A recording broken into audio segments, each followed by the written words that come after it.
और अभी तो रुको। কি রে তোর খাতা লাগে এত সময় লাগে? আর বেটা খোঁজা লাগে না। হাই বেড়া, আচ্ছা লেখ ঈদের দিন ক্লাসমেট মাইয়া করে আমার বাসা দাওয়াত দিমু, একটা হিসাব কর মোট কয়টা করে যাবো। আচ্ছা ক। প্রথমে লেখ বিলকিস 3 দিন আগে পচাবা থাপলে। পচা ভাত খাবি তুই? আরে বেটা ওই যে ছেসরা ক্লাস ওর কাছে 10 টাকা দিতাম বিড়ি খাওয়ার লেগে, আমার 5 টাকা দিত আর পচাবা খাওয়ার যোগ্য রে বাবা। তুই লেখ। আচ্ছা পরে লেখ কাকন 3 ডেক মূলা খিচুড়ি লবণ ছাড়া। মুলার খিচুড়ি খাবি তুই? কে মূলা যে সেই খারাপ, মূলার ভিতরে ভিটামিন এক্স আছে বেটা, তুই লেখ তো। আচ্ছা বুঝলাম মুলা, বাট 3টা খাইতে পারবো? আরে 3 ডেক ওই বেটা যেই মুড়া 3 ডেক নয় 5 ডেকও খাইতে পারে, তুই লেখ 3 ডেকই যথেষ্ট। আচ্ছা ক। পরে লেখ জড়ি না ওর দেখ কোয়েল বাকি ডিম 1 চামচ ভাত।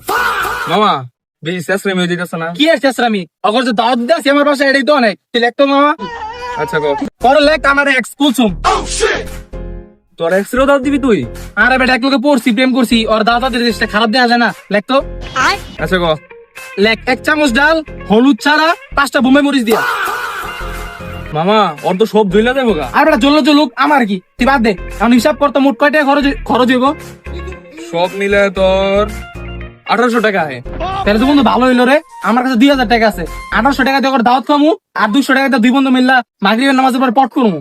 ইস মামা তুই তো পটের কথা কয়ে আমার মা দাঁড়ে পুরোটাই নষ্ট করে দিলি।